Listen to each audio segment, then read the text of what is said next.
I went to foster care when I was 14 years old. And when I went in, I was like a shy person. I wasn't really new. I was new to the stuff that was going on around me. I was new to girls, and I was new to having other people take care of me. So I was a shy person at first, and I wasn't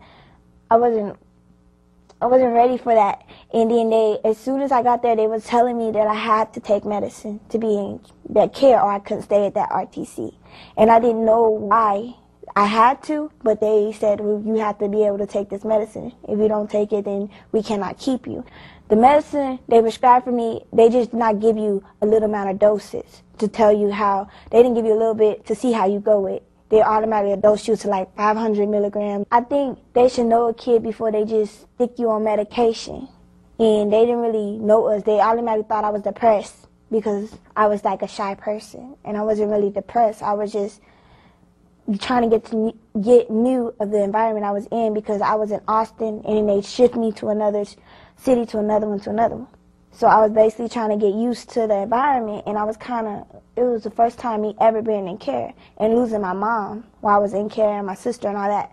And every time that you cry when somebody like die in your family, or scream out of frustration, they automatically want to restrain you. The people that would come in there, they'll hear me yelling, well, you need to calm down, we got to protect you and all that, and I wasn't really doing nothing. I was just yelling out of frustration and crying, because that's the only way I could deal with my emotions at the time.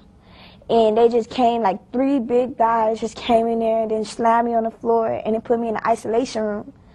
And I was just crying. They were like, you gotta be quiet and stuff. And they knocked my head on the floor of the rug, and I had a carpet burn right on my forehead and on my arm. I have a lot of carpet burns, and they dosed me all these medicine to calm me down. And sometimes when I get visitors, I be looking out of space, like I wasn't acting myself, and they made my attorney and CASA a little concerned about it, because all the medicine they were having me on, it was making me slow, like I was like crazy or something. And I guess that's what they want people to think, that we were crazy, and we really wasn't. And they give you these meds that actually make you crazy. I used to have these terrible nightmares that I scream and holler. When I wake up, I have bruises on my body and stuff. And it started when I started taking pills. And I didn't know why it started, and then I was like, tell them, can you please give me off or lower my doses? And I couldn't focus at school. I'd be like dazing off or nodding away sometimes, and it was scary. I just think that they really should control their restraints, because sometimes they don't know how to restrain, or they go too far. I didn't know how to act on that, just seeing girls going after each other, hitting staff and all this, and then staff actually knocking them out and then calling backup. And then I see all these girls getting thrown in the wall and on the floor. I'm looking like, are they supposed to treat us like that? I mean, we the one with problems. We go to our family, we in our family house. And the reason why we in care, because of our own environment. That's the reason why I was in care, because of what happened to me with my dad and my mommy, and losing my sister and all that, and what happened to how she died and what happened to me. That's why I was in care, to get taken better care of. And then when I get in care with total strangers that really don't know me and I don't know them, and they're nowhere near my parents. So of course we're going to have attitudes like, you're not my mom, you're not my dad, because we don't know these people, and then they automatically take it offensive. Just because they got kids, they treat us like they're kids, but they do it wrong. I don't think they'll treat their kids the way they treat us, and if they do, that's just shame.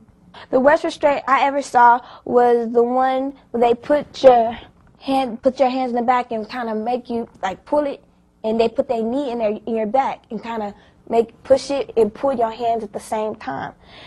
And that's the worst restraint.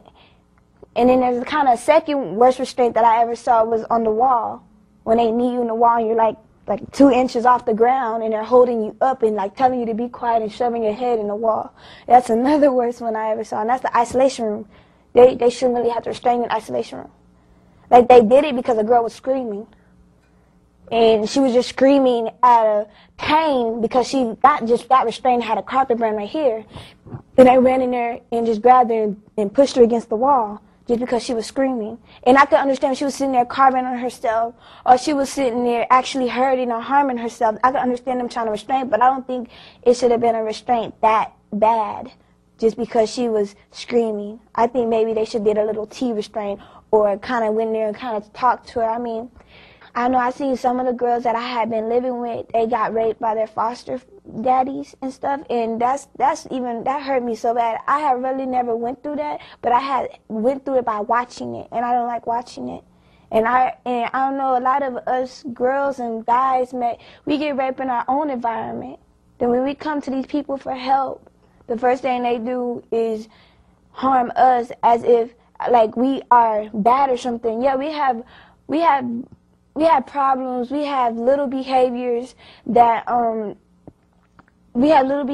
not normal because of what we've been through and what we have seen. And I feel like maybe they should be a little sensitive to us, and they act like they don't care. You know, they'll treat us like normal kids. We are normal. Don't get me wrong. We're normal. We just normal with a little bit extra problems than a normal kid that ever been with, like a nice family and a family that actually care about them and a family that actually raised them. We had not been through that, and we try to get love from these people, and they don't treat us like if they don't care about us. They're just there for the money. It was a depression pill. But for some reason, it made me more depressed. And then it was this other pill when you get all mad and angry. Well, they give you one of those to calm down. And those things don't work. They're like sugar pills. And it felt like it didn't really work. And it calmed me down. And then they got me another pill that was called, it was another depression pill. They put me on like 4 different kinds of depression pills for I don't know why or whatever. I wasn't really depressed, but I don't know why. And it just made me more depressed. It made me feel like a lonely person. I didn't really want to conversate with anybody. I wanted to be by myself. And it was this other pill that made me feel moody and kind of grouchy and stuff. And I forgot what it was, but it was really little and white. And then it was this one big pill that looked like a horse. It's a horse pill or something. It was blue. That pill made me just crazy. That pill made me crazy. Medicine can't cure everything.